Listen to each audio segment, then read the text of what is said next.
going on, people? Welcome to another episode of the Off the Ball podcast with me, your host, Chris LeBron. And we're on the Nothing But Net radio channel on Dash Radio today.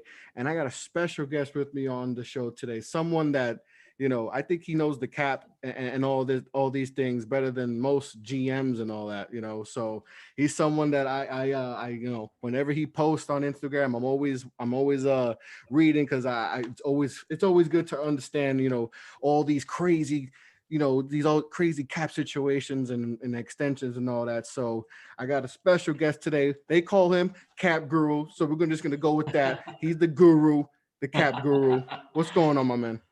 What up, Chris? Thanks for having me, man.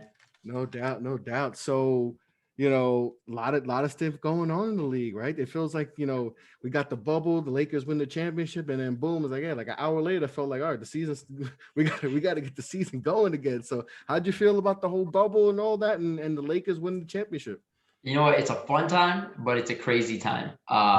Sure, like NBA teams are scrambling because most of the teams, obviously the ones that went deep in the playoffs, they're turning around and they have to do all the scouting for the draft and then the free agency, let alone like re-signing their own players, trades, and then training camp. Like training camp's already started. I know, right? It's insane, right? And like some of these trades haven't even like been made completely official yet. So teams are scrambling. How did I enjoy it? You know what? The bubble was better than my expectations, but it wasn't the same as regular playoffs. And you think about some of those moments in the bubble and how awesome they were, but how much better they would have been if they were in regular circumstances. I'm talking like Luka Doncic's game winner, OG Anunoby's game winner against Boston. Both of those moments were crazy. AD's second last, pardon? AD's one too. AD had a buzzer beater too. Oh yeah, AD's game winner. I forgot about that. Yeah. All those Jamal Murray, Donovan Mitchell back and forth games, that was so much fun. Insane. And then the second last game of the finals where Jimmy Butler was doing everything. Imagine how fun that would have been with fans. So yeah. I loved it. I thought the bubble was awesome, but I'm glad that it's over with. I don't know what this season's going to look like. They'll be in arenas. Some of them, I'm sure, will have some fans. A lot won't. So we'll see. We'll see how it is. But it's going to be interesting. It feels like a brand new year. So many things have shaken up. So it'll be exciting. Yeah. Like the quick turnaround is something we're not used to. But it kind of was. It was like for me, I'm a Knicks fan. If most people haven't noticed, I am a Knicks fan. So I haven't seen my team play in a long time. Like they were 8 teams that didn't get, invited to the bubble. And so for those teams, they didn't play since March, Yeah. I saw a stat that basically said the average turnaround time between seasons is usually 114 days. I think the Lakers are at like 70 something days between seasons. I think the average time is usually 140. So they're at like half of that. And then you have all those teams that didn't make the bubble. They're at like over 200 days, like 250 days, something crazy. So the time that Golden State's had off is like 4 times as much time as like the Lakers would have off. So it'll be interesting to see the impacts of this. Yeah, we're usually, obviously we're already, we're getting ready for Christmas Day games. The season's already started. We're already seeing, who's gelling, who's not, who's struggling and all that. And now we got guys, rookies coming in and they're coming in hot. Like they're coming in, they got to get ready to go. Like there's not going to be a few preseason games, not a normal training camp. And they got to go. Like they didn't have a normal, off season as far as training for the draft, typical, getting ready for the draft, the combine and all that stuff. But it's different, it's crazy. I think that the impact it'll have on rookies is going to be significant as well, because you got to imagine like rookies play summer league. Rookies also last year, most of them would have gone through the NCAA tournament. Exactly. That didn't happen. And then the summer league didn't happen. Training camp is going to be a short training camp. Preseason is going to be a short preseason. So you got some of these rookies that are going to look worse than regular rookies look, right? So it'll be very interesting to see how that plays out.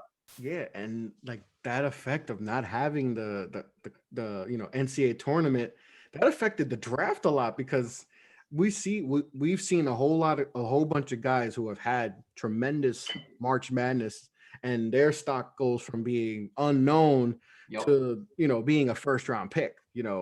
So seeing I think that affected the draft a lot. As I far as agree. that. So and like I said, Definitely. now these guys go in right to training camp. We had the draft and then free agency, the trade, all these things, and all in a week span. It was fun though. It was fun. It got me a lot of content. I know you probably had a whole lot of content to go by, so Absolutely. it's fun. But I'm sure for the players, they're like, damn, LeBron just won. He was on I forgot what he was on, the Road Tripping podcast. Right. And they were like, man, how you feel about coming back? He was like, man, I'm 36, man. That's a quick turnaround. They're gonna play the youngins a lot. I think that's why the Lakers they had to get younger. And they're lucky. They're lucky that they got some guys who can score.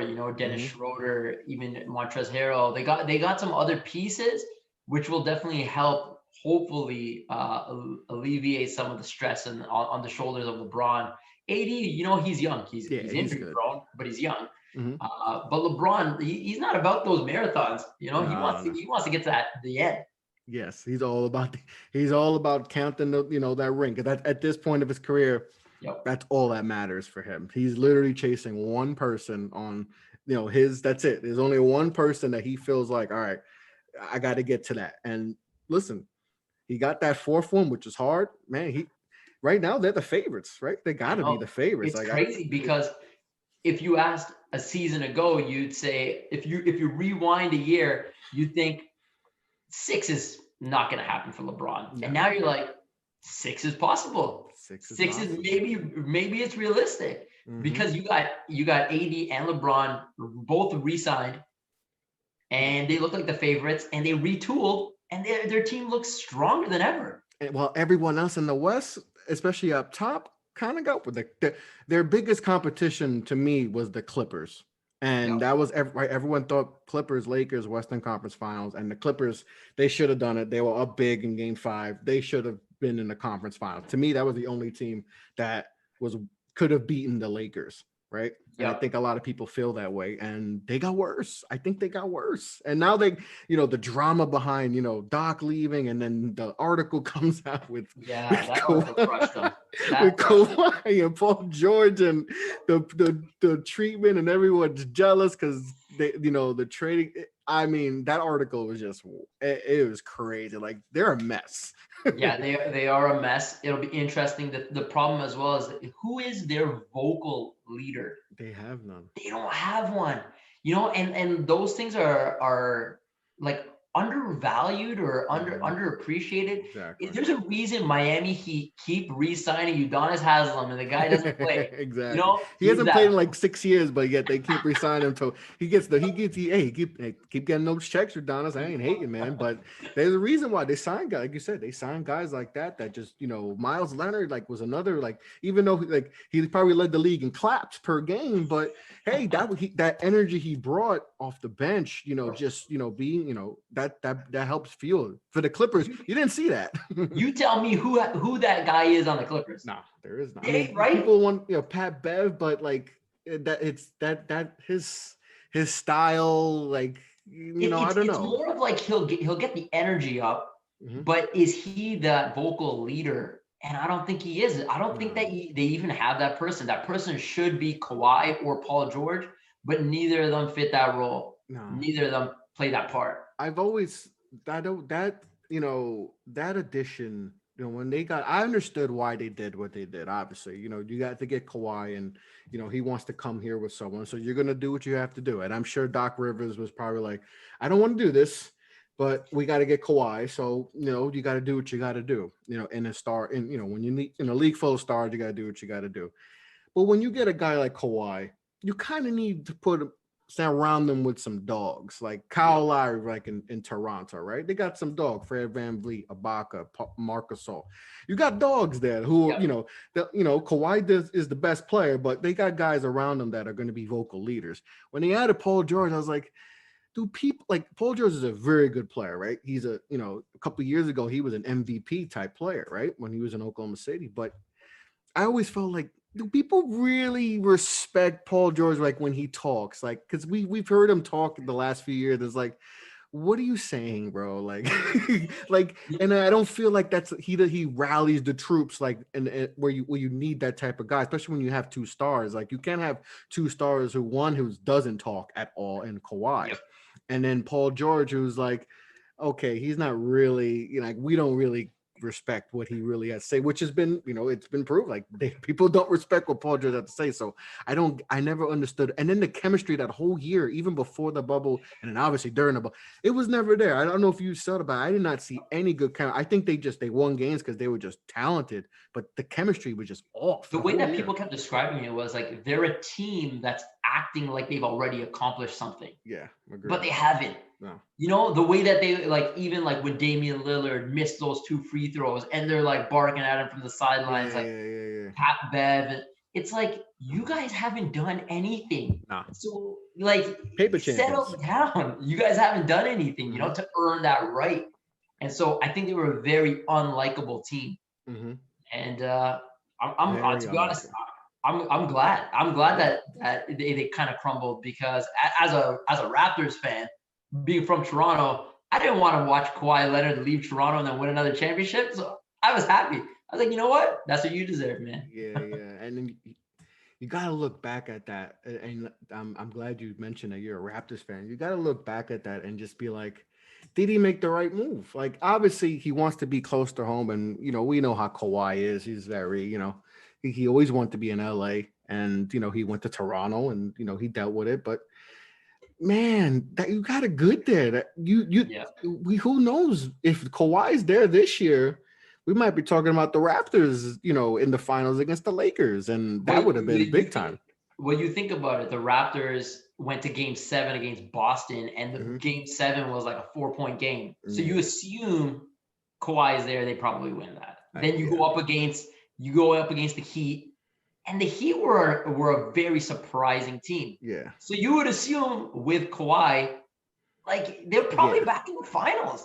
Like, that's not like an outlandish prediction to assume that, right?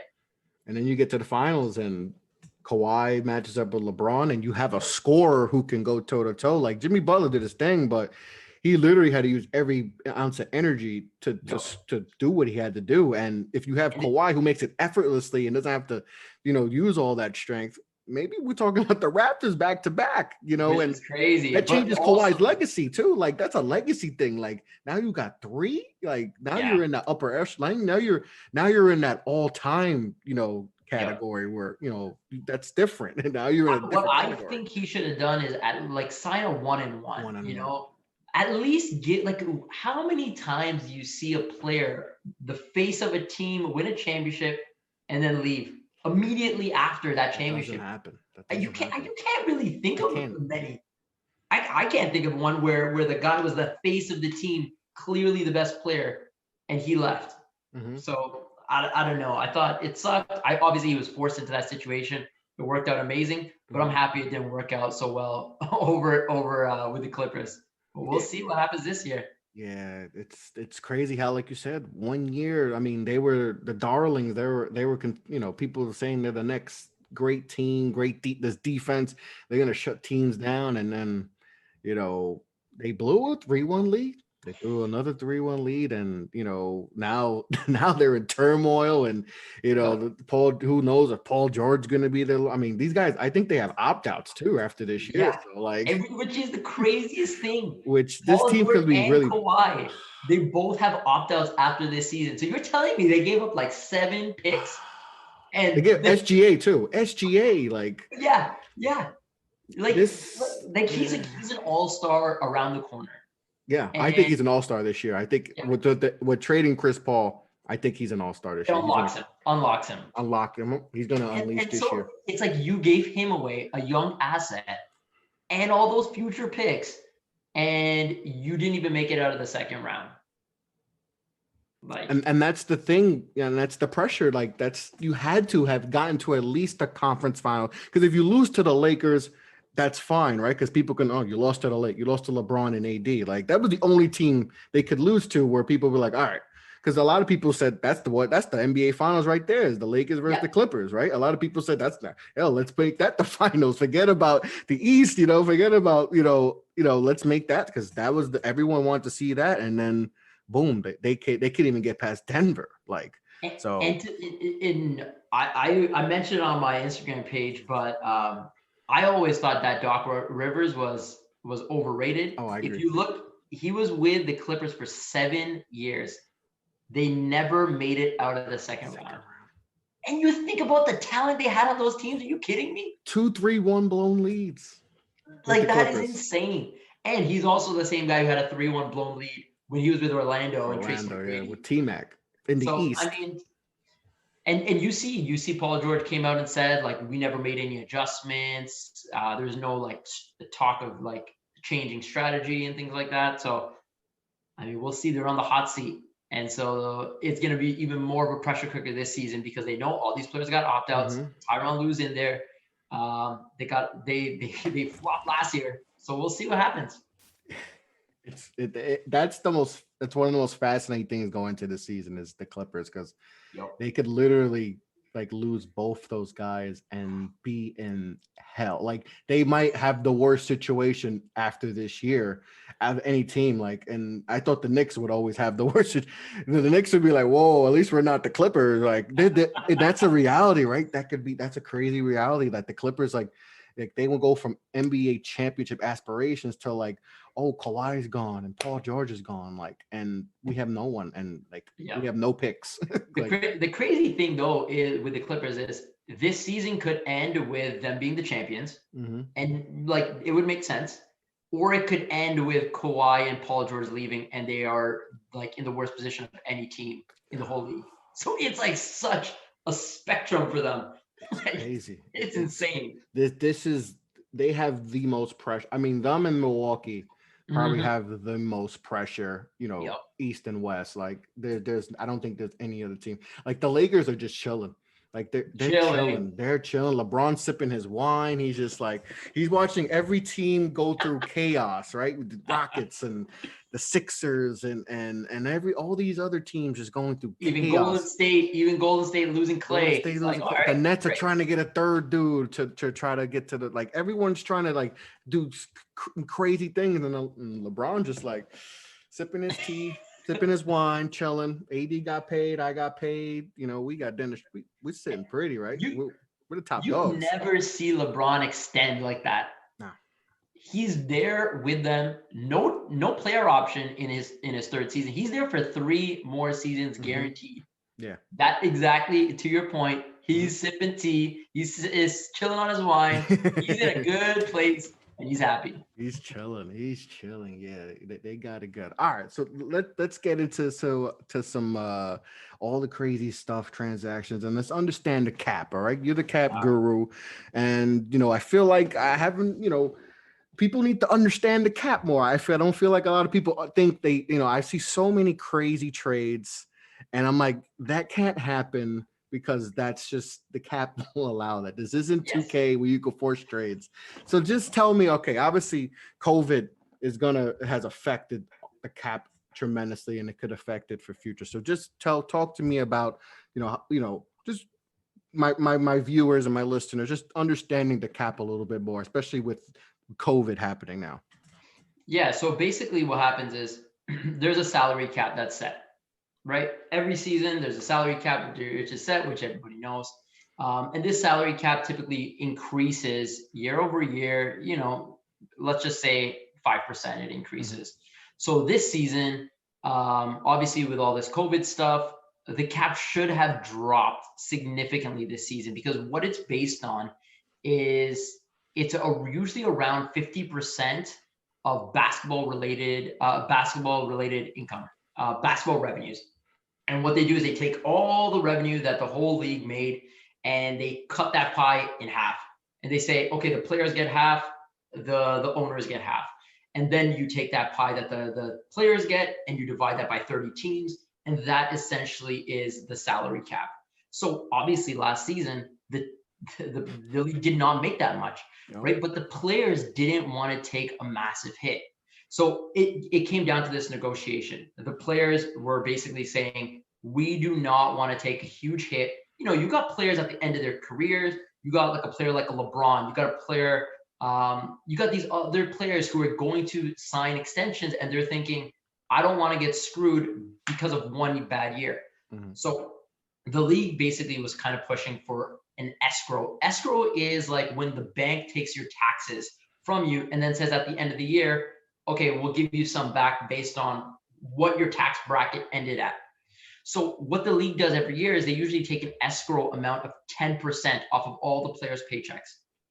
And at the end of the year, they look at the revenues, and depending on where it landed, they said, oh, you know what? We took away too much money to get you back up to that 50% level. We're going to give everyone back like 1%. In other years, it goes the opposite. Oh, we didn't take enough. You know, we need to take a little bit back from everybody.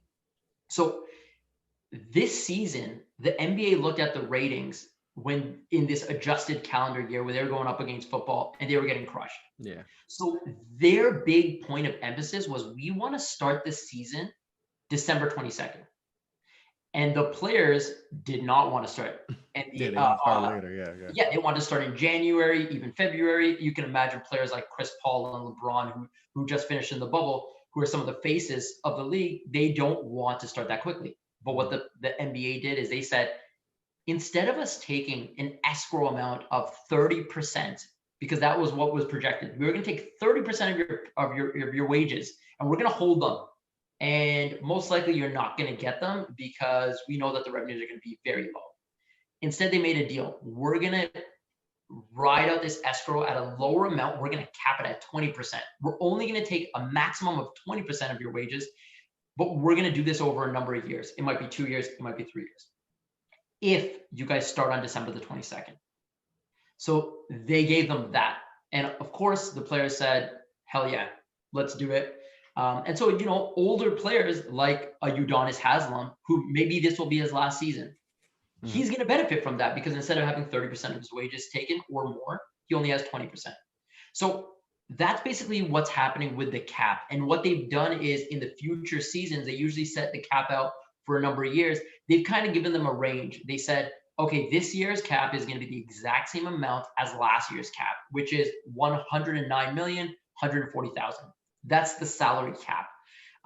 Then there's a luxury tax amount, which is a little bit higher, that teams can get into using certain exceptions. And then if you go above the luxury tax, then you're paying a tax. And then ultimately there's an apron, which is like, you can't go past this amount or you're paying higher.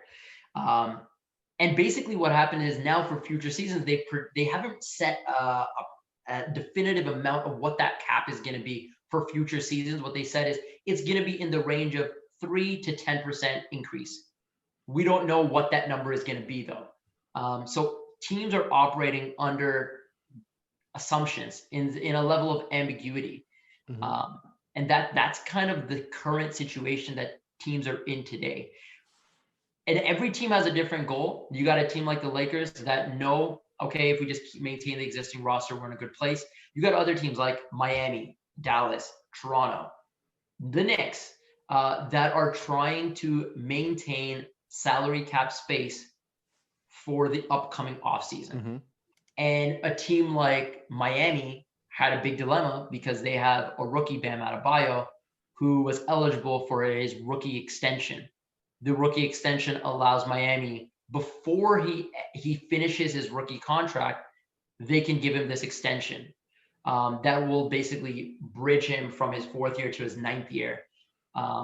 But he, essentially, from the team's perspective, they could do it at the end of the season as well, and it would be no difference. So what the team would have wanted to do, for example, is at the end of the season, a team like Miami would want to go after a player like Giannis, get Giannis, and then do Bam Adebayo's extension after. Then they could have gotten both. You got your cake and you eat it too. However, obviously from the player's perspective, Bam Adebayo, he's thinking, I'm not Kevin Durant, who can tear my Achilles and still get my max. Yeah, exactly. Yeah. You know, so he wants his money now. And one thing that people don't realize is Bam Adebayo and Giannis have the exact same agent. So if Miami wants to show and maintain a good relationship with the agent, they want to do right by Bam Adebayo. And so they did extend him, and that does restrict their ability next season to get Giannis. It doesn't make it impossible for them to get Giannis, but they're going into the next offseason with around $23 million of cap space. To sign Giannis, you're going to need about $33 million of cap space. So what happens is every player has a different level of a max contract depending on their years of service. So if you're between 0 and 6 years of service, you can get a max contract that starts at 25% of the salary cap. If you're between 7 years and 9 years, you can get a max salary starting at 30%. And if you're over 10 seasons, you can get a max salary of 35%. Now, there's certain achievements that you can hit, milestones that bump you to the next level. You know, you make certain all NBA teams, you win Defensive Player of the Year, you win MVP, different things like that bump you to the next bracket earlier. Some people refer to it as the Derrick Rose rule because Derrick Rose won the MVP in his early years that made him eligible for a higher guaranteed salary. Giannis fits that bracket as well. So it's gonna be interesting what a team like Miami does, but that's a quick overview of the cap. Yeah, and it's like I said, that's what's the floor like. I know for the team like the Knicks, I know they at one point they still had to reach a number that they had to reach because obviously the Knicks didn't go after anyone of significance, sign a bunch of 1-year deals and all that. So what's the floor for most teams that they have? What's the amount of money they have to spend in order? You have to hit 90% of the salary cap, and that number is 98,226,000. Okay. And what if a team's not close to that? Are there penalties, or the NBA just said you must? No, there's penalties. I'm pretty sure what happens is that they have to pay out that amount to the players on their roster. If I'm not wrong, but I'm pretty sure, like, let's just say you're $5 million short, that money gets distributed to the existing players on your team. Gotcha. Okay. Yeah. Thanks for explaining all that, because it could get confusing for a lot of people. Because you said, like I said before, like there's a lot of people, like you said, Giannis is eligible for this crazy max, but then you see other players that is not the same. So like you said, there's, Giannis is already a 2-time MVP and all that. So I want to speak about Giannis because obviously he has a decision to make in the next few weeks or so, regarding his, super max. I think it's 5 years, and I think it's up to $247 million. Yeah, something like that. He's going to be the highest paid player of all time, pretty much, because he's hit every pot. 2-time MVP, all NBA, all defensive player of the year. So, he has a few weeks to decide that. What do you think is the factors, for him to, and also talk about the money he would leave behind if he doesn't sign and he goes somewhere else? Yeah. So the big difference is that if he signs with his existing team, he's going to be able to sign a 5-year deal with 8% increases. So the increases annually are based off of the first year's salary. So if it's, if it's a $1 million deal, then you're looking at 8% of that $1 million deal, which is $80,000. So every year your salary increase is $80,000. It's not 8% of year 2, 8% of year 3, 8% of year 4. It's always adjusted based on the first year. So the big difference with re-signing with your own team versus signing with a different team is that the home team can give you 5 years, and 5 years with 8% increases. The away team, essentially, the new team, can only give you a 4-year contract with 5% increases. That's why you see some of these players want to do a sign and trade. So if Giannis says to the Bucks, listen, I'm going to, let's just say, Toronto. I'm either going to go and you're going to get nothing in return, or you work with me, you do a sign and trade, and Toronto will give you a little something back in return. And most teams do this. They do abide to the sign and trade. even when LeBron James left Cleveland to go to Miami. Did that, yeah. Everyone knows Dan Gilbert put out that letter. Mm-hmm. Cleveland was so upset at LeBron. Guess what? They still did a sign and trade. Mm-hmm. They still did. I think people forget about that it still was a sign and trade. Well, even with Bosch, right? And Bosch got the sign and trade too, right? Yep, with Toronto. Right now, there is like certain salary cap like implications if you do a sign and trade. Basically, what happens is if you do a sign and trade, then under no circumstances whatsoever can your team exceed the apron. The apron is the number set $6 million above the luxury tax. So, for example, Houston did a sign and trade with Christian Wood. So their salaries are under no circumstances whatsoever, even if it means re-signing your own players, even if it means signing a player to a minimum contract, nothing. You cannot exceed the apron under no circumstances if you do a sign and trade. So some teams are nervous about doing a sign and trade. But yeah, that's basically what you're looking at with Giannis. He's going to be able to go to a few teams. Miami, in order for Miami to get him, it's going to be tricky. I'm just going to take a quick peek what's on Miami's books next offseason, because it's going to kind of come down to Milwaukee retaining him, Miami getting him, Dallas getting him, Toronto getting him. Those are the main teams that are being rumored. Obviously, teams like the Knicks, like they'll have. Don't do that to me. Don't do it. I don't even want to think about it. I don't even want it in my brain. I just want to get that out. No, not even. I'm just gonna just throw that out of my mind. I don't even want. If we're talking about reality, then yeah, those are the teams. In the reality, though, the Knicks have no chance. In a fantasy world, we've gotten LeBron, we've gotten D Wade, we've got Chris Paul, we've gotten who else? We've gotten a lot of guys. In the fantasy world, the Knicks have been loaded in the fantasy world. They're loaded. Kyrie, we've got a lot of dudes in the fantasy world. So, last offseason broke my heart. So I've learned from last offseason to not. Yeah. But basically, those teams, what you're looking at with Miami, and the other teams that have the cap space because they've situated themselves in a good position. Miami, it got tricky once they gave that extension to Bam Adebayo. So the guaranteed contracts that they have are Jimmy Butler for $36 million.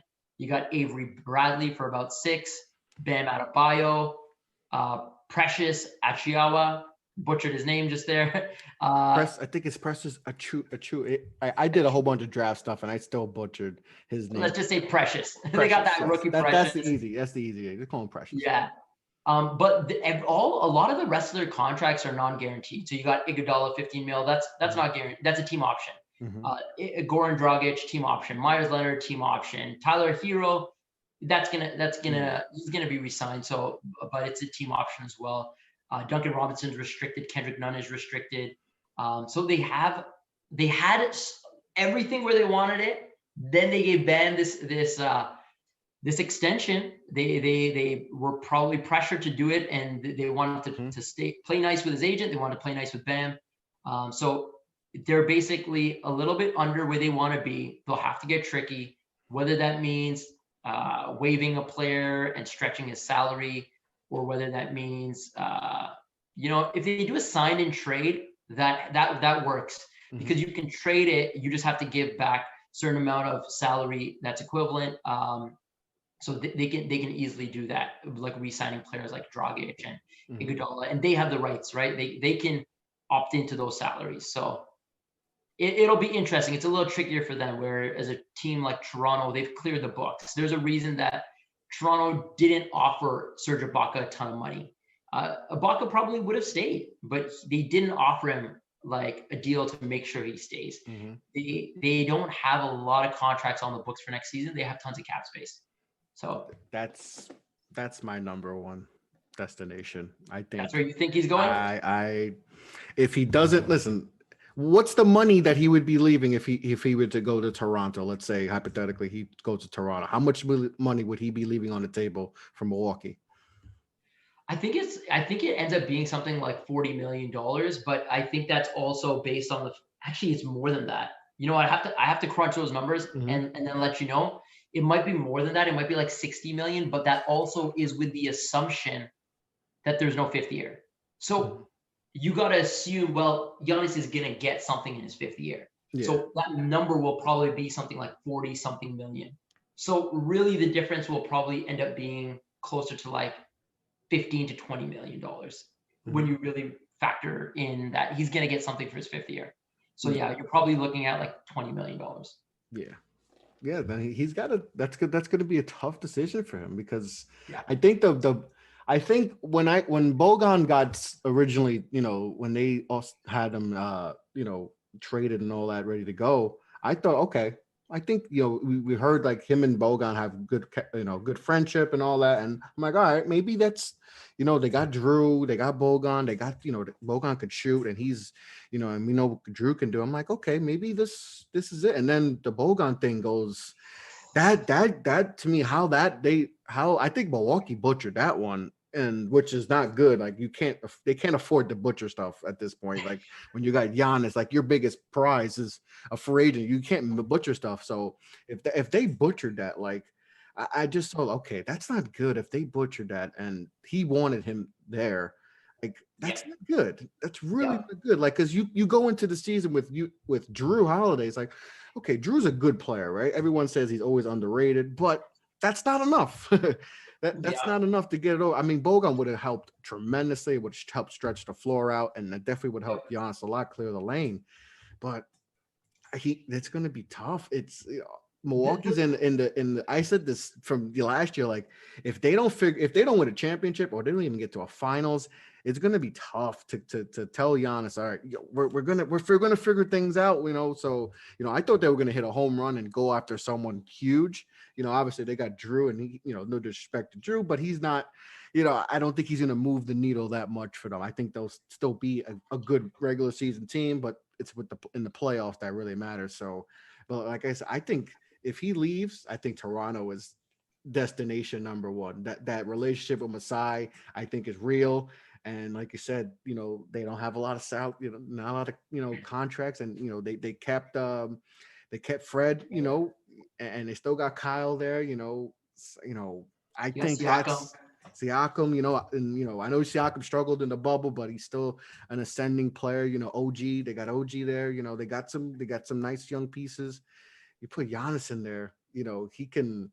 You saw how they embraced Kawhi there just for 1 year, right? Just imagine Giannis there and you have him long term.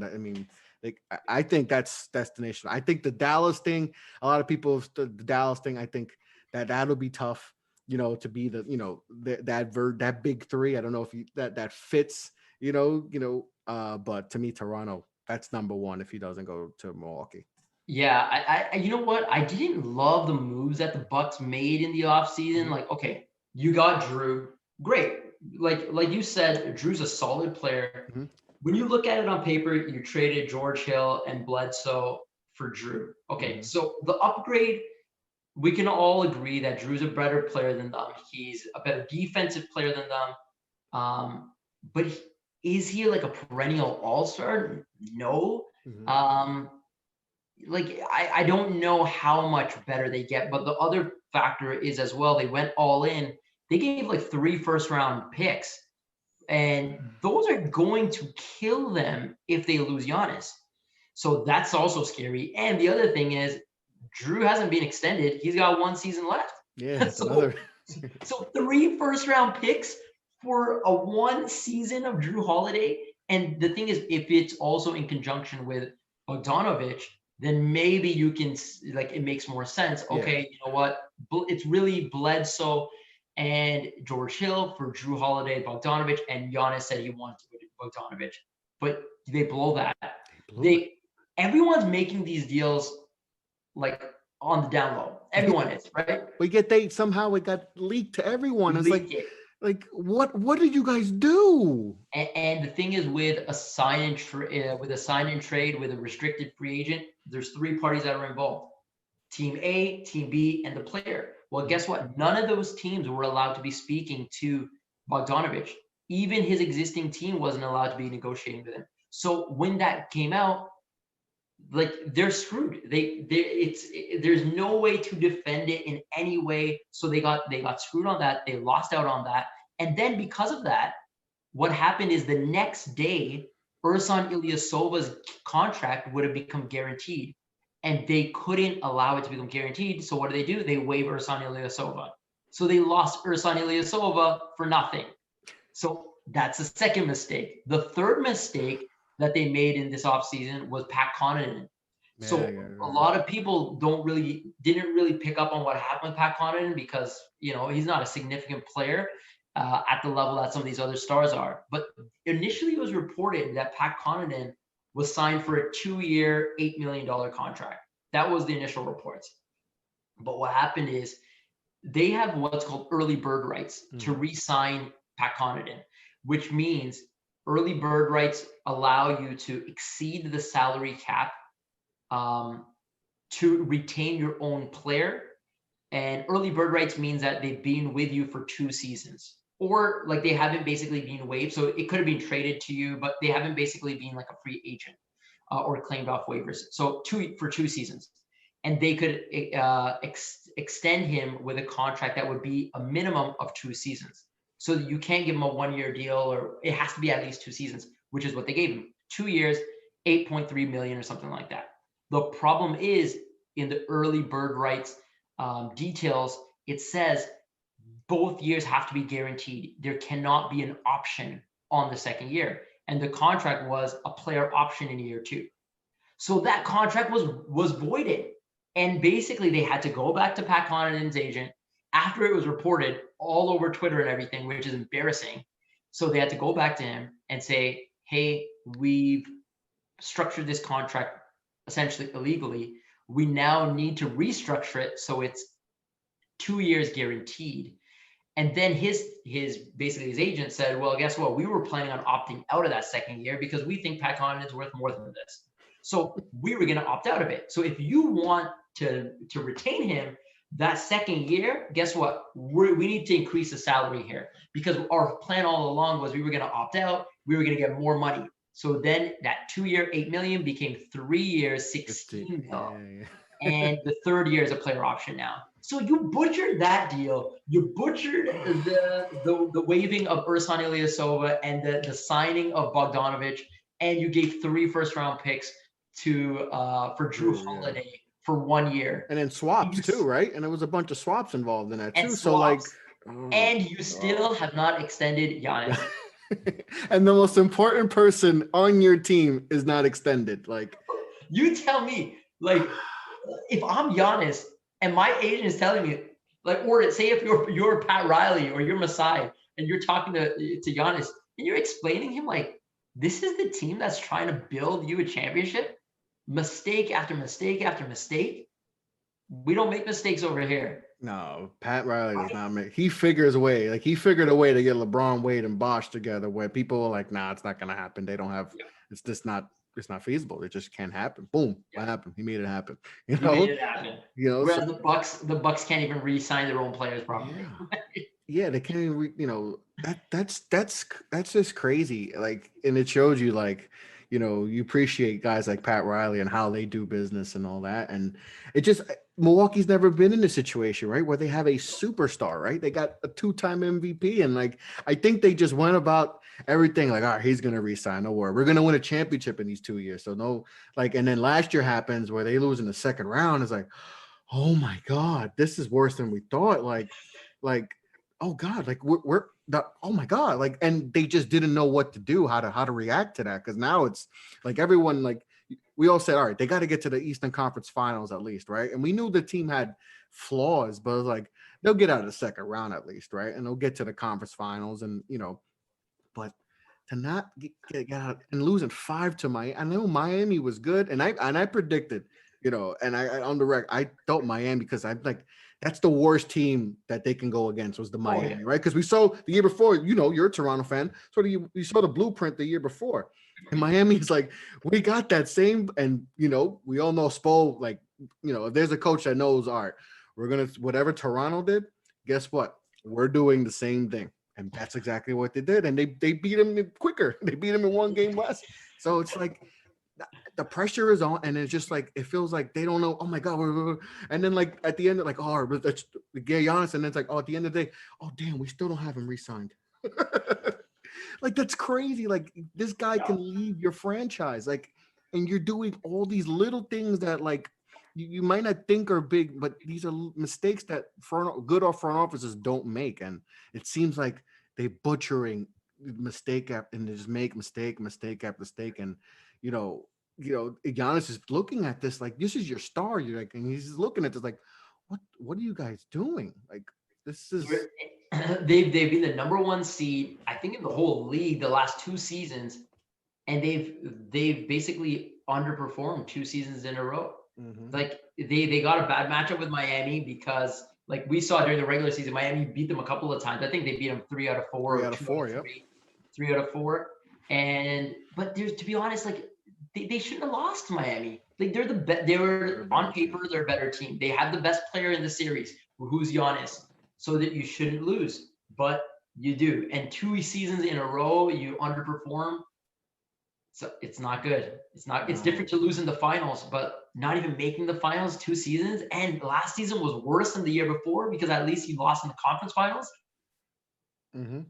Crazy, man. Crazy. You had to do better. Like, listen, you lost in the conference finals. You lost to the eventual defending champions, right? You had a 2-0 lead, and that's bad. But it was like, all right, they can learn off that. Giannis could get better, and Giannis did get better, right? We saw his game did improve. That's the reason why he won MVP, right? Because he did show improvement with that jump shot, but he still has to take another step with his game too, because he's got to be able to be a more consistent jump shooter. But you still expected them to at least get to the conference finals, right? And the fact that they didn't do that, and they did worse and they had a better season, right? They had one of the best regular seasons of all time, right? They were on a crazy pace where they were destroying teams by like the largest margin, like one of the largest margins in NBA history. And then they get to the bubble, and it's just like, okay, this team doesn't look right. They didn't, and it started quick from the bubble, right? They didn't have a good regular season bubble. Like, I think it was 8 games. They didn't play well.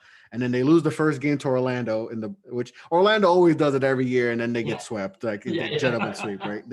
So Orlando always does. It's like, all right, whatever. It's Orlando. Like they always win 1 game. And then, they did it last year to you guys, to Toronto, right? Yeah. So we're like, all right, that's cute. Toronto, whatever. Like you don't do much of that. But then when you saw they're going against Miami, it's like, okay, you got to come going. And then they just, it's tough. What's your gut feeling about what he does? When the deadline hits for, I think it's December 21st is the deadline. What do you think he does?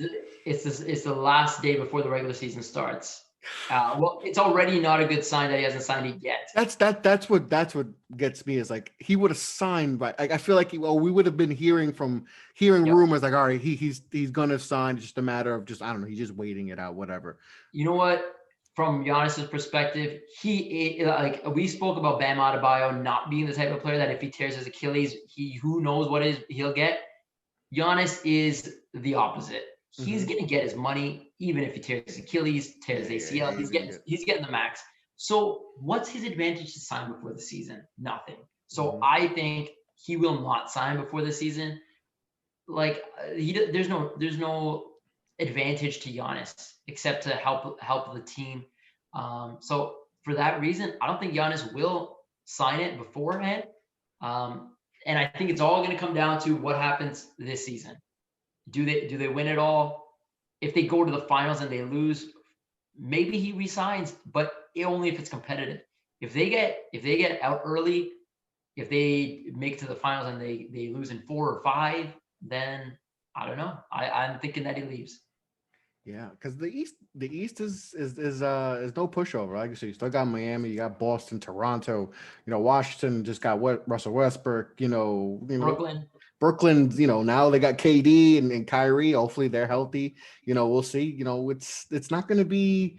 It's not going to be easy. Yeah, I think the problem is with Milwaukee is that people know that Giannis has a flaw, his shooting. So if you're a smart team, if you're Eric Spoelstra, if you're Nick Nurse, you can attack the weakness, and that's exactly what those 2 teams did.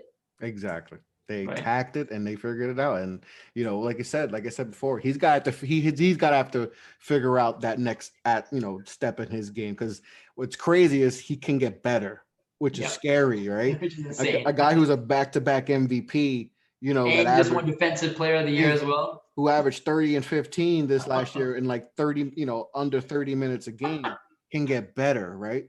So, I mean, that's scary. And if he can get better, if he can make it respectable where teams have to respect it, and that makes his game easier, I think they could take, because they have some talent, even with what they have with Holiday and Middleton. They got some guys that could get them to at least the conference finals, right? To me, they're too good to not get to the conference finals. Like Giannis is such an elite player that even with Middleton as your 2 and Holiday as your 3, you should get to the conference finals. But to me, if he doesn't re-sign the 21st and they don't get to the conference finals, then I'm like, okay, I think he's really going to consider leaving. And like I said, I think Toronto's on the top of that list.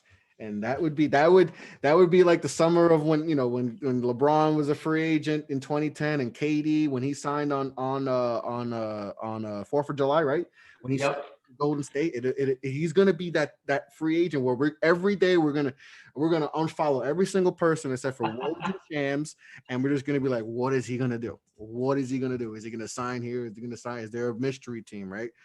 So, because we didn't think Golden State was going to be that, and then boom, Golden State somehow they finagled the cap. They're like, so it's going to be crazy, to be honest. I think this is going to be the most interesting story if he doesn't resign. It's going to be the most interesting story of the year. And going back in time, the Milwaukee back in the day had Kareem Abdul-Jabbar, and they lost him. They won 1 championship with him, and he left. He went to the Lakers, and he won 5 more championships. Yeah.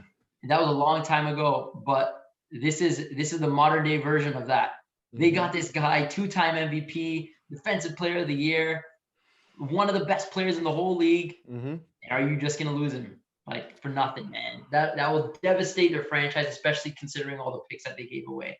That's one thing that Cleveland was unwilling to do the second time around that LeBron was there. They were unwilling to give away any future picks because they had a feeling that LeBron was going to leave them again. Milwaukee didn't learn that lesson right now, so hopefully for their sake that doesn't backfire on them. They're putting all their poker chips in the middle of the table, and they're going all in. It's like, this guy, now this has to work. Like, it's last 2 years ago, we're like, all right, we finally got here. All right, we got our feel of how it feels to be here, and yeah, we lost, but okay. Last year was like, all right, we should be there. Boom, it doesn't happen. Now this year, it's it. you got to figure this thing out, because or else he's leaving. And if he leaves, you may not have, because it's not like they had like the top pick and they got him. He was right there.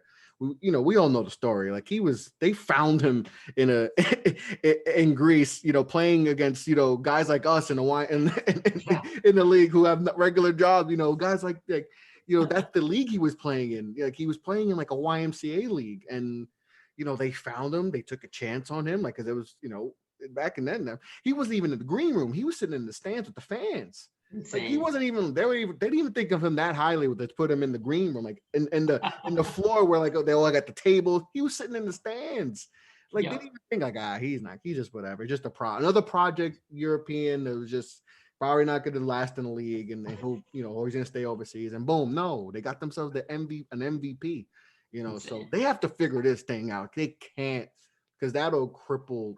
And Drew Holiday is not going to extend if Giannis is gone. So basically, that you trade, lose him. You lose him. So then you just got Chris Middleton, who's making, how much money is Chris Middleton making? He's making like $40 million. It's something insane.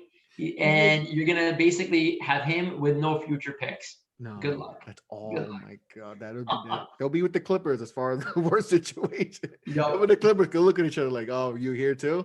we did the same. Yeah, we messed up. And they're just gonna watch OKC take all their draft picks. Yeah, OKC has like the next 20 year, like the top 10 pick of they're gonna get Bronny Jr. They're gonna get all the every second and third generation kid is gonna be on OKC with SGA. And the Clippers are gonna be like, oh man, that's all our picks and all that. It's crazy, man. It's crazy. All right, so before I let you go, let's talk about some of the best contracts this offseason, and then give me some of the worst contracts you saw this offseason. Yeah, for sure. So some of the best contracts. So I think obviously no-brainer is LeBron's extension. That's an easy one. But going a little bit further, I thought that Serge Ibaka's 2-year, $19 million contract that he signed with the Clippers was really good for them. That's a good deal. I think that was good value. He's a good player. He already has existing chemistry with Kawhi. That fit, it works. And I think that helped them as well, not only replace Montrezl Harrell, but fill in the gap in terms of the game of like what Montrezl didn't have. Ibaka is probably a better defender, although he's a bit older. He's probably a smarter player and more versatile as well. He can shoot the three. I thought Montrezl Harrell's signing with the Lakers was good. 2 years, 19 mil. Now, he didn't fit very well with the Clippers in the playoffs, but he's playing a different role on the Lakers. So I think that's a good signing. I think Austin Rivers with New York, 3 years, 10 mil, but year 2 and year 3 are both not guaranteed. So I think that's nice little signing for not too much. Christian Wood, 3 years, 41 mil for Houston. Surprising that they were able to get him. It was a sign and trade with Detroit. The fact that Detroit wasn't able to retain Christian Wood, like, that's disappointing. I think Portland getting Melo on a minimum, 2.6 mil. He averaged 15 points a game last year. Like, that's nice. He was a nice piece for them. He'll come off the bench most likely this season, but I still think that's good. Miami Heat getting Dragic. He's basically on a 1-year deal. Think about his playoff performance. He was like their highest scorer. He was literally the leading scorer, and they got him to re-sign on a 1-year deal. Yeah. Everyone thought he would sign a multi-year deal. So he got a 1+1, basically team option in year 2. So I thought that was an excellent signing for them. And then the other signing, which I thought was quite good, was Marquis Morris to the Lakers. 1 year, $2.3 million contract, which is a minimum contract. So the way that the minimum contracts work is it's based on your years of experience. So Marquis Morris, his contract was $2.3 million because he has a certain number of years of service. I think it might be like 8 or 9 years of service or whatever. So you get a little bit more for every year of service. But what happens is if they're signed to the minimum deal, that the NBA will subsidize anything greater than what a second-year player would have gotten on the minimum. So basically what happens is the Lakers are only get a hit of 1.6 million, and the rest of his salary up to 2.3 million is off the books. The Lakers don't pay it. The league pays it, and it doesn't hit their cap in the same way. Flipping to bad contracts, the reason why I want to explain that Marquis Morris is because the Clippers signed. His brother, which is a nightmare. But before I go into his, they signed Patrick Patterson. So Patrick Patterson was in the same position as Marquis Morris, both on minimum deals. And Marquis Morris, they signed him for a minimum, but Patrick Patterson, they gave him a little bit more than the minimum. So they gave him basically 3.1 million, and the league subsidizes nothing. So the Clippers are essentially paying Patrick Patterson double what the Lakers are paying Marquis Morris. And you tell me, who's worth more? Patrick Patterson, I can't remember the last time he had any impact on a game. Nah, yeah, he hasn't been relevant since like Houston days. Yeah. So that's a minor contract, but I wanted to bring up the point of if you stay at the minimum, the league only hits you for the equivalent of a second-year minimum value. If you go above that, if you give them a little extra money, then it's all on you. So then, that leads me back to Marcus Morris. I think that signing was interesting. The Knicks don't do a lot of good things, right? They don't make a lot of smart moves, but the fact that they flipped him, they got him for a 1-year deal after he spurned the Spurs, which doesn't happen a lot, right? Because everyone forgets about that. He's supposed to go to Spurs, and then he turned them down, then goes to the Knicks. So he comes to the Knicks for a 1-year deal, and then they flipped him at the trade deadline, get a first-round pick. I think the Knicks did pretty well. We don't, like you said, we don't do a lot of good things, right? But that was one move where I was like, the Knicks did something that was a great move that they made to get that. Because then look what he got now. Like, that's like, whoa, no way. The Knicks, give him that much. That's crazy. And I'm pretty sure that the contract that Marcus Morris signed with the Knicks last year, I think it was a 1-year, $10 million Yeah, it was a deal. 1-year deal. Yeah. It was a 1-year deal, but I'm pretty sure, it was 1 year, 15 mil. That's what it was. I just looked it up. It's 1 year, 15 mil. So you're telling me that Marcus Morris is now more valuable as he's getting older on a team that needs him less, essentially. Like New York didn't have pieces, and they had more money. So the Clippers gave him a 4-year deal for 64 million, basically averaging 60 million a year. Who were they competing with? Just tell me. If they signed him to a 4-year, $50 million contract, who was knocking on Marcus Morris's door saying, hey, we're going to give him more than 4 for 50? No, that didn't make any sense. He got Nixon when he was in the Knicks. It was, we didn't have talent, so of course he's going to look better because he's the lead. He's the best scorer on the team, so it looks better. But but that's not his role in a team. Like if you want to win, Marcus Morris can't be your leading scorer, right? That just doesn't work, So in the role he's with the Clippers, like to think that they came out of that and like, all right, we got to give him more money and then give him more years. So 3 more years than any other team would probably give him, right? So we're gonna give him 4 years, 60 plus mil, and literally no other team that I heard of was in contention for him or was even in that ballpark. And they're like, all right, but it just shows you what the Clippers have done. Like it's just, I don't know what the hell they're doing. It makes no sense what they're doing. It doesn't make any sense. And okay, you tell me worst case scenario, if Kawhi and PG leave, then what? You're stuck with Marcus Morris for 3 more seasons? Like what is that? Oh, that's even gonna look worse if they opt out, and then you're gonna have Marcus Morris. One thing that Masai Ujiri does really well is he lines up all his contracts so that they all end at the same time. So he has basically full flexibility over his roster, and that's what he did previously, and that's what he's doing now. Pascal Siakam, his contract aligns with Fred VanVleet's contract, so you're going to see in like 4 years that Masai is going to have ultimate flexibility again. And he did that this season, with Fred VanVleet coming up at the same time as Gasol coming up, at the same time as Ibaka coming up, and Kyle Lowry. He would have been coming up, but they gave him an extra year at the beginning of last season because they knew that there was no free agents this season. But you would have had Lowry, Gasol, Ibaka, Fred VanVleet all coming up at the same time, so that he basically has full control over what direction do I want my team to go into. The Clippers are out here signing Marcus Morris to a 4-year deal, which makes no sense. Dude, I don't get it. I don't know what they're doing. So I thought that was a pretty bad contract. Obviously, Gordon Hayward. Sometimes Michael Jordan, he's the right. I think I don't know how you feel if he's the GOAT or not. I think he's the greatest of all time.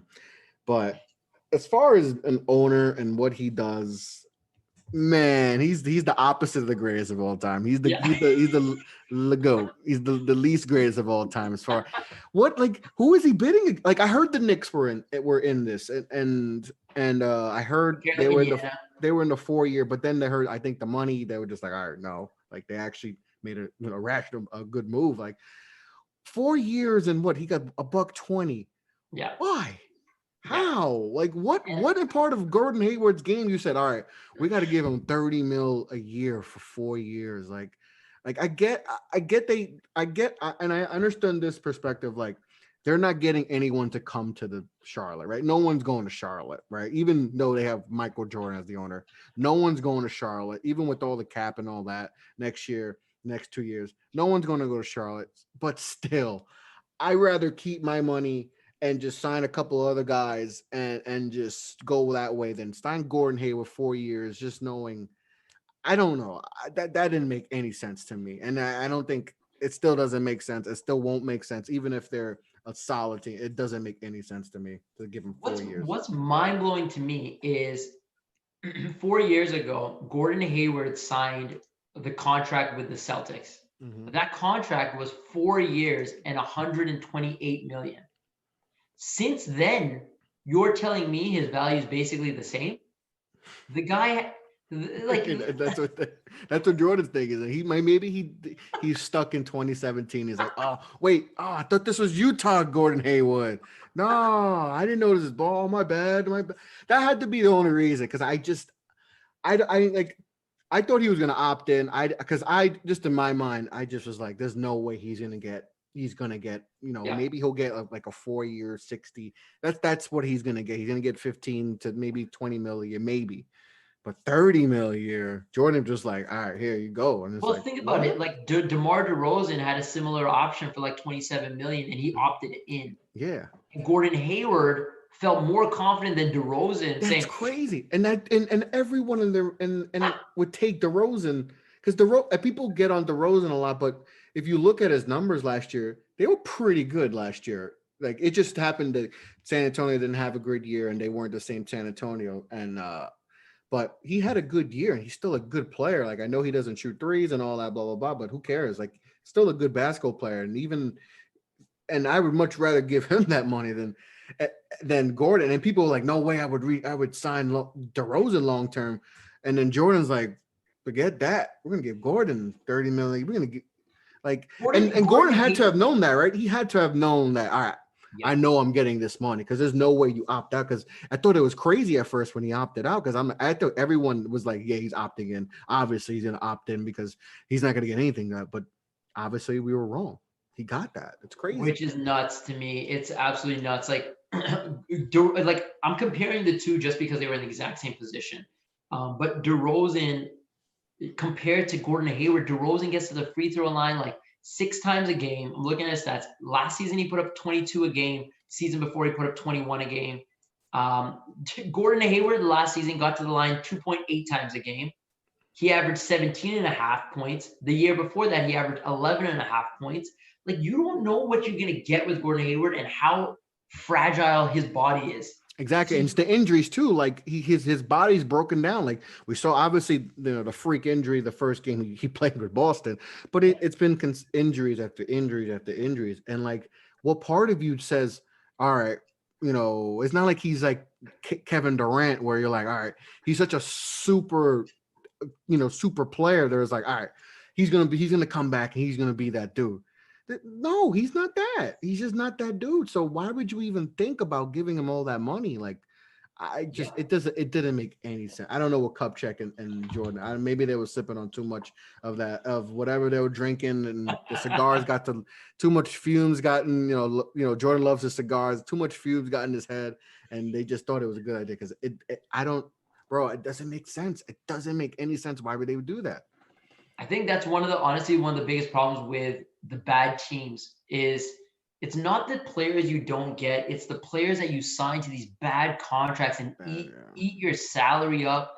And another interesting point is if you go back a number of years ago, they signed Nicholas Batum that huge contract, right? You just got thank that you brought that up. They just got out of the Batum. Like they were like, yo, we'll stretch the contract, just get him off the team. Like, and then they literally do what they wanted to get rid of, and they do it with Gordon Hayward because they're gonna be in the same situation when they're like, oh my god, we can't trade him. Nobody wants Nicholas Batum, even though he has a contract that's tradable and it's off the books. Like, no, nobody wants Nicholas Batum.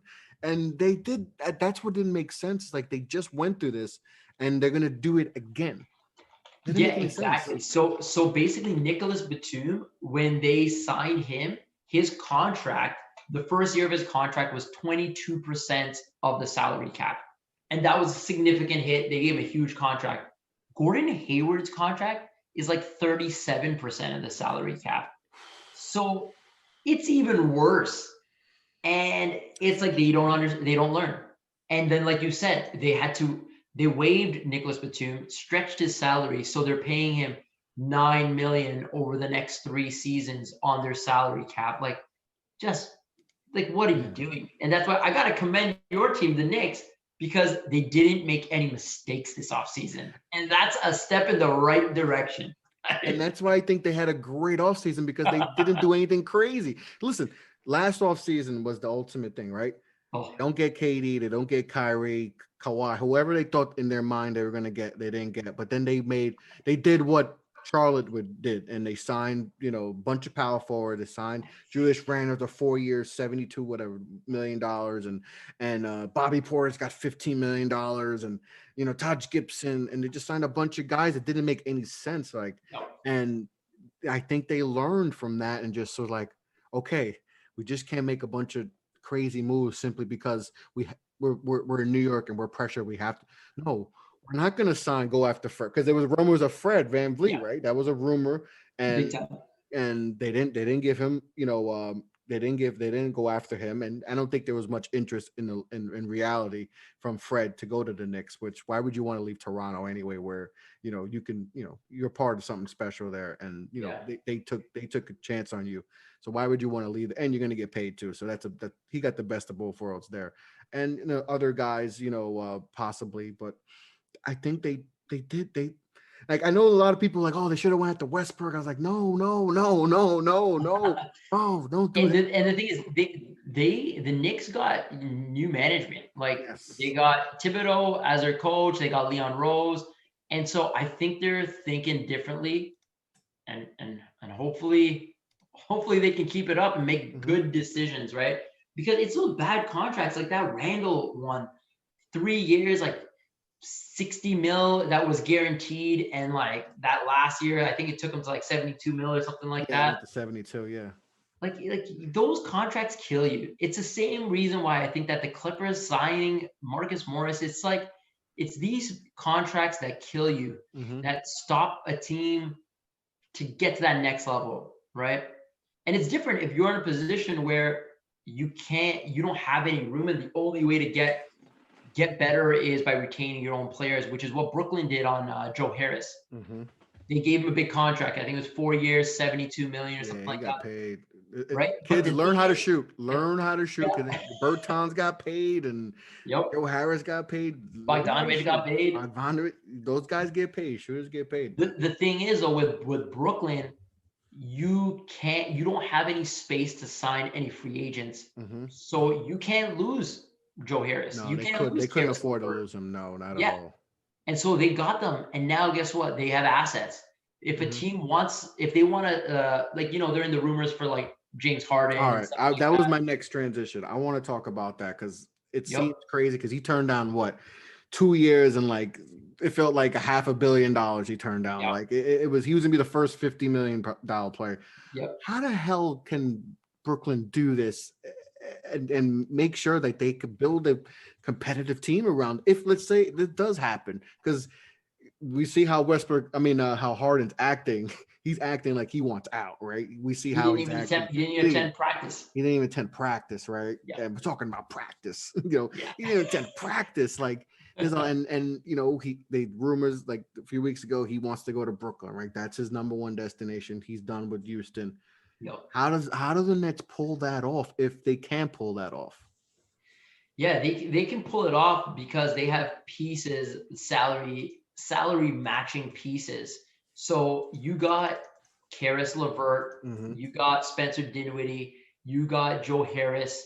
Karis LeVert's at 17.5 mil next year. Joe Harris is around 17.5 mil.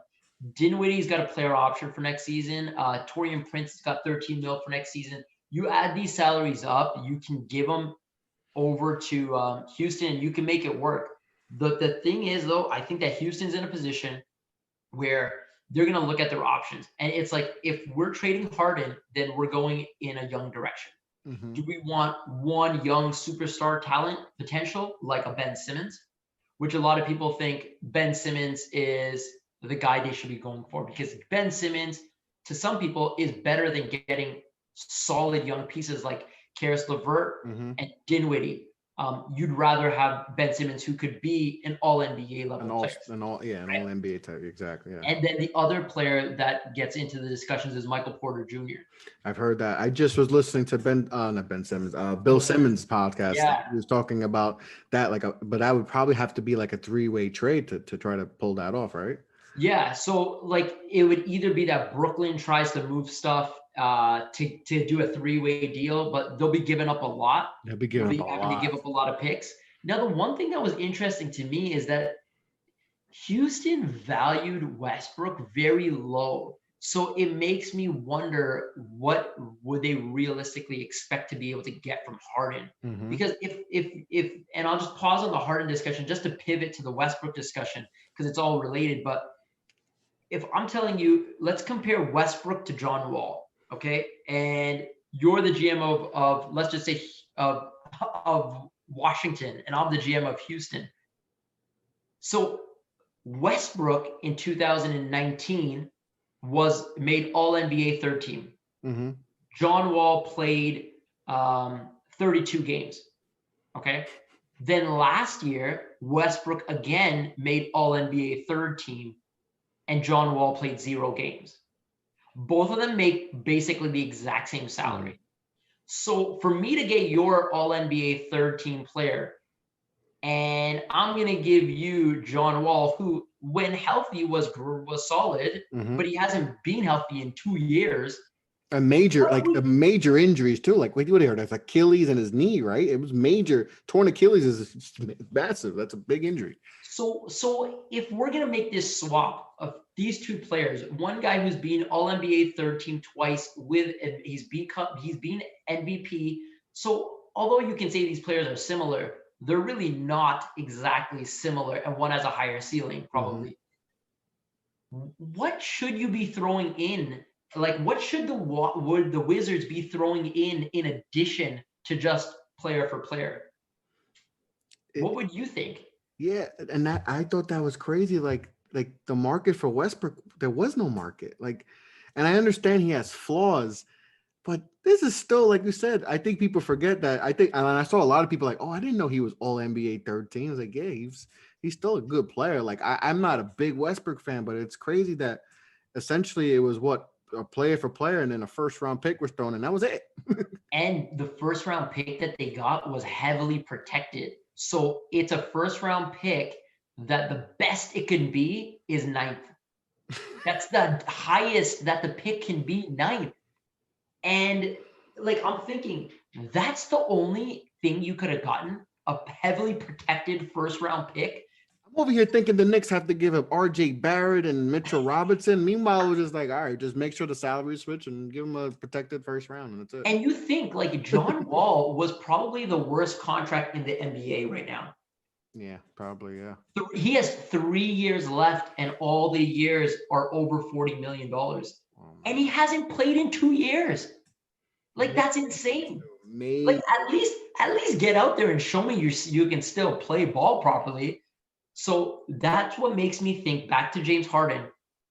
Like, these teams are going to think that they can get a discount on Harden because they saw what Houston got for Westbrook. They didn't get much. So when Philly throws them, hey, listen, we'll give you Ben Simmons and like a salary filler, you guys should be happy with that. Mm-hmm. Like, whereas if Sam Presti had James Harden, and I know Sam Presti did have James Harden, but let's just say he had him now. Prime. Like, he had him in his infancy. Like, yeah, when no one knew this was going to happen, but the pop. But we're talking when a good GM has an asset like that. Look what New Orleans got for Drew Holiday. Look what New Orleans got for Anthony Davis, who was basically done with the team. Like, he had 1 year left, and they still turned that into like 4 first-round picks. They racked up big time, right? Look what OKC got for Paul George, for like 1 million picks. Presti finessed a lot of teams. So if we're using that as the standard, and Harden is basically an MVP level player, the best scorer in the NBA, these teams got to open up the bank and give them everything. You want like unprotected first, swaps. Yeah, I want a young superstar. I want it all. I want the everything package. And I don't know which team is going to be willing to do that. Like, Philly can give them Ben Simmons, and they probably would. But then what is Houston looking like? Ben Simmons and John Wall in the backcourt? You tell me. That's a whole lot of not shooting. Yeah. Who is bringing up the ball? Who's the point guard? Yeah, because it's not like you could, put Ben Simmons on the perimeter because he can't shoot. So, like, Yeah, That's the only that's problem. And then you go, okay, we want Michael Porter Jr., but it's like Michael Porter Jr. is unproven and he's like a defensive liability right now in yeah. his career. So it's like, I don't know, but I kind of think that Brooklyn has the most assets. Like they can throw in some future picks. They can give you Karis LeVert and whatever you want. You want Jared Allen? You want Dinwiddie? You want Mm-hmm. Karis LeVert? You want a mix of all of the above? Or That you want us to try to give you picks? Or you want us to try to get Denver involved and get you Michael Porter Jr.?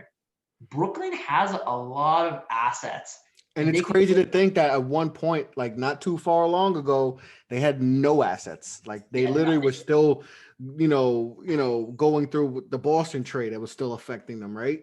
And then now, and that's why it's so crazy. Like you look at when they finally get a competent front office, right? They get Marks in there, and he's be able to make moves without having all these assets and all that. Go trade for D'Angelo Russell, go get Spencer Dinwiddie, do all these, draft good, get draft LeVert, Jared Allen, get Joe Harris from Cleveland had him. LeBron would love to have a Joe Harris on his team, and they had Yeah, him. yeah. And boom, look what he was able to turn around. And without all, like you said, with all these assets, and look what he's able to create to be able to get Kevin Durant, and now an opportunity to get James Harden. I mean, It's I insane. know it puts them in a position where, they can, Katie and Kyrie, have opt outs, I think, after next year, and they could be in a position where they have no one too, right? Yeah. And they could be in that, but you know, it just might be worth it for them. And I think, like you said, like they have the best assets, and they can give them picks and the swaps and all that. So I think Brooklyn, if it does happen, I think he will end up in Brooklyn. I think if It's crazy to traded think, to them, right? and It's it's crazy crazy, to think. and hurts me because I'm a Knicks fan, and then would have to deal with that on a daily basis in New York and deal with all the Nets fans. But it is what it is. I think that's what happens if he gets traded. If we hear Woj to me, it's to Brooklyn. I don't Yeah. see the Sixers thing. Yes, they have the better player, but that fit is awful. It doesn't, and they don't have. I don't even know who's on their team other than Yeah, it would be James Harden, Danny Christian Green. Wood, right? Danny Green, like Oh, you're talking about Houston or you're talking about Philly if he goes to for Philly? yeah, no, for if they make the trade, Oh, yeah, they yeah, they wouldn't have, that's yeah. a good, really, Yeah, that's a if you get horrible Ben non Simmons shooting. Yeah, to Houston, that team is weird. That it's team's a very weird team. weird. So But I mean, if you put Harden on Brooklyn, like you got three ball dominant scorers, but I like would love that because it has the possibility to just blow up in their face. So it could be, it could be a silent killer. They yeah. figuring out, and then the whole three of them trying to figure out, and it could combust. And for a Knicks fan, like, hey, I could To me, enjoy it's that different when too. you bring a big three and everyone knows who's one, who's two, who's three. Like Miami, Yeah, Miami, it was everyone knows clear. their role, and those Everyone knows their role. You tell me, you're telling me that the Kyrie highest Irving is usage gonna say, guys. Yeah, Kyrie's gonna say, "Hey guys, I'm third." Hell no. Kyrie couldn't even be second to LeBron. He didn't like no. that. And Kyrie's a point guard, and he doesn't play off the ball. He's not a two. Like, so essentially, you're going to tell Kyrie to, hey, you got to back off. Like Harden's going to take the lap, or KD. Like, and what do you tell Harden? Like, all right, Kyrie's the point guard. You have to learn how to play off the ball and move around. That's not really his game. And think of KD's probably the one guy where he was in Golden State, so he was kind of used to that with Steph yeah. and all that, having the ball a lot. But those two other guys, that's tough for those two guys to be like, hey, you got to play off each other. And when they really can't really play, and we saw with how it worked out with Westbrook, it didn't work out, with Well, Harden and Harden Westbrook. couldn't get along with Westbrook, who he And they're requested, and they're boys, friends and they're boys. He couldn't get along with Chris Paul. Mm-hmm. I think he played with Dwight, and that didn't work Yeah, out. And then you're on the other side, you got Kyrie, and he couldn't get along in Boston. It didn't work, and he couldn't get along with LeBron, who everyone gets along with. So yeah. how the hell is that gonna work? I don't know. And you know what's crazy? I feel bad for Houston because they essentially said, "Oh, we'll get you Westbrook, right? You can't stand Chris Paul, so Yeah. we'll get you your buddy." And then it's like, now you wait. You made us go get him. You guys can figure it out. Now you want to get traded? No, no, no. And so that's why I think Houston could play hardball with him. Be like, "Hey, you're staying here, buddy.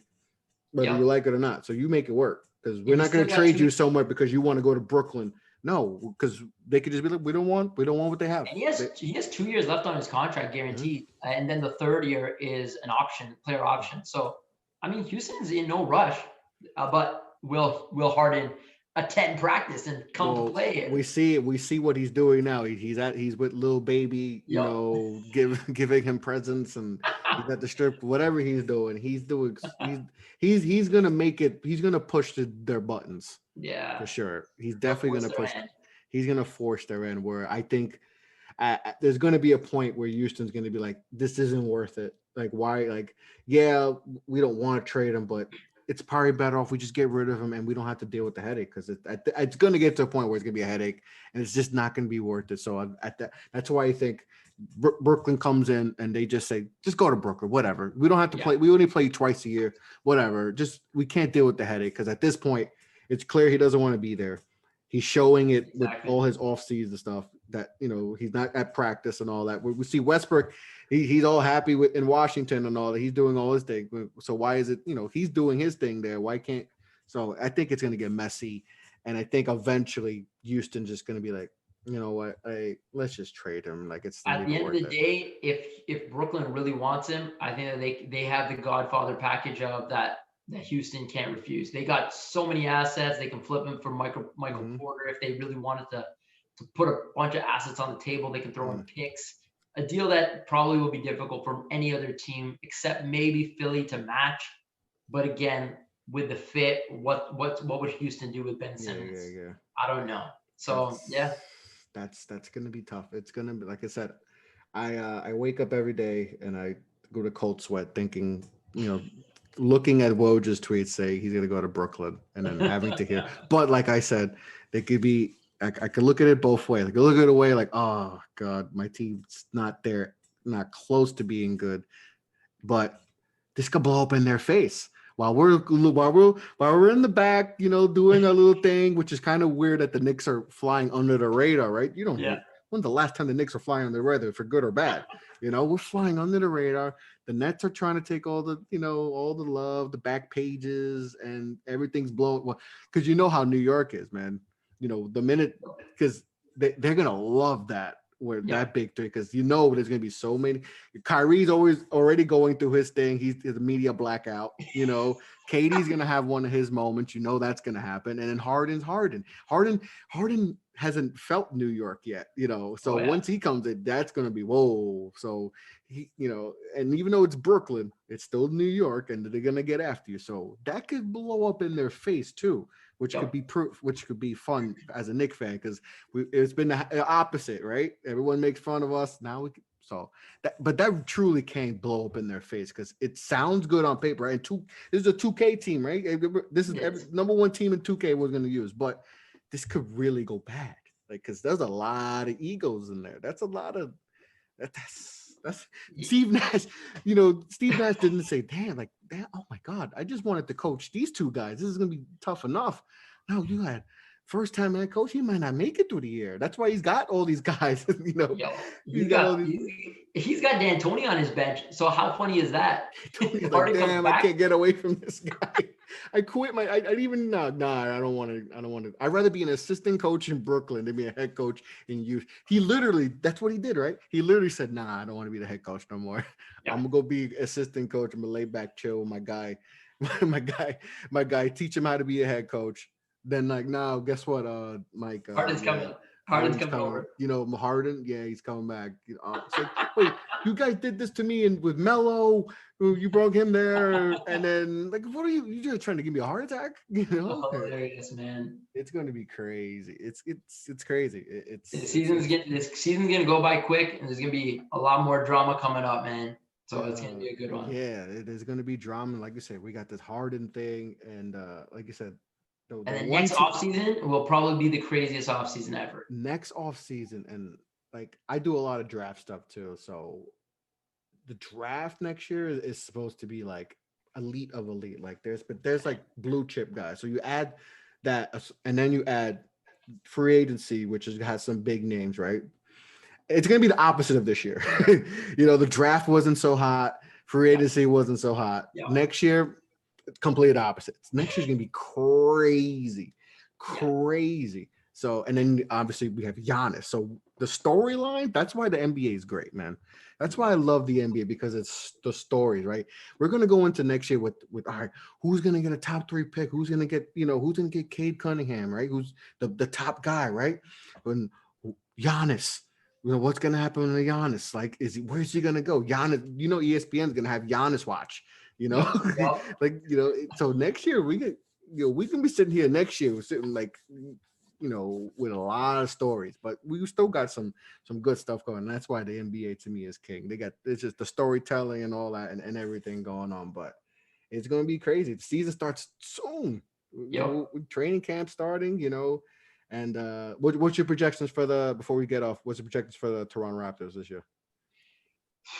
You know what? I think that the Raps will be, they'll be competitive, but I think that they're going to be probably 6-7 seed, probably in that range. I don't really understand what their front court's gonna look like. Mm-hmm. They got Boucher, they got Aaron Baines. They're just like filler pieces. Siakam will have to take a step forward. He was struggling being that main scorer. Yeah. That was not the role for him. Mm-hmm. He's good as a second guy, as a slasher, as just like cleanup guy, does all the other stuff. So it'll be interesting. I don't have high expectations for them. I just want them to continue to develop some of their young guys. I want Chris Boucher to develop so he's a solid piece, so that he brings more value. That's one thing that Toronto's good at, is developing players in-house. So good at that championship team that they had, like nobody was, I think, higher than like a 14th pick or something crazy. And that's crazy. That's crazy. You could that shows you about player development, that you don't need to have the number 1 pick to a top 5 pick every year to get guys. Like, you could develop guys. Like, Fred was undrafted. Siakam was 27th pick. Like they had guys that were unknowns. Mm-hmm. OG Anunoby's like turning into a solid player as well. Like mm-hmm. I'm looking forward this season for like the development of the players. I want OG to take a step up. I want Siakam to take a step up.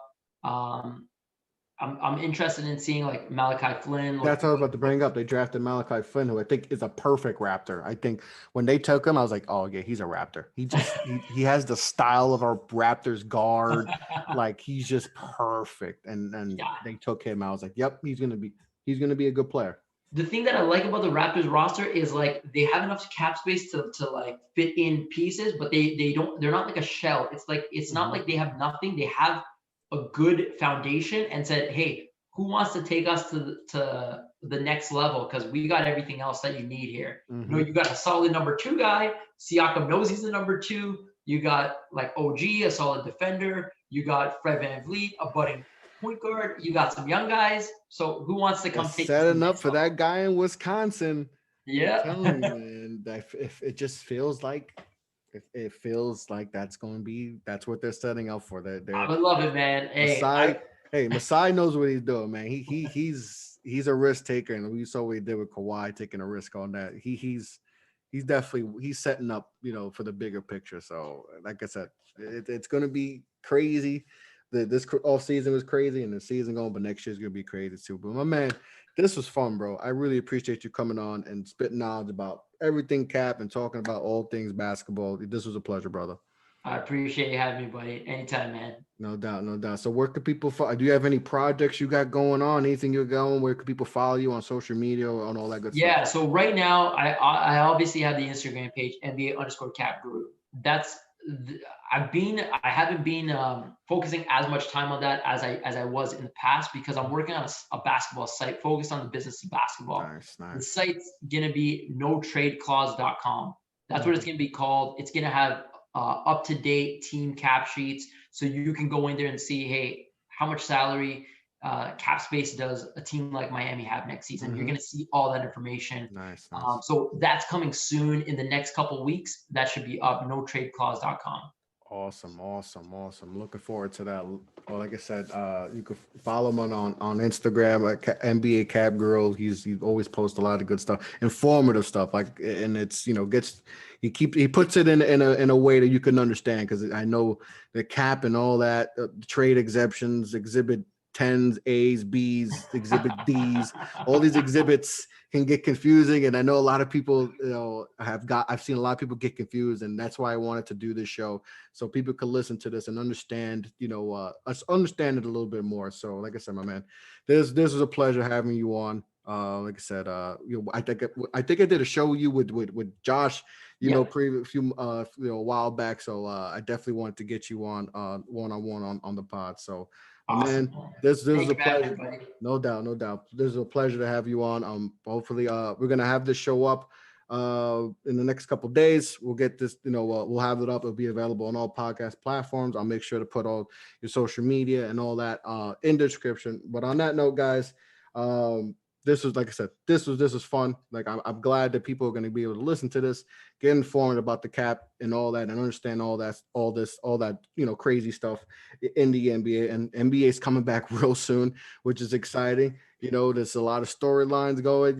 So it's going to be interesting to see how the NBA is going to be looking, and how we hopefully we stay COVID free. We stay COVID free. That's the number one. That's the number one target right now. That's the number one target that gets everyone. It's COVID. So hopefully we stay COVID. But the NBA did an excellent job as far as handling COVID. So on that note, have a good night, my man. Take care.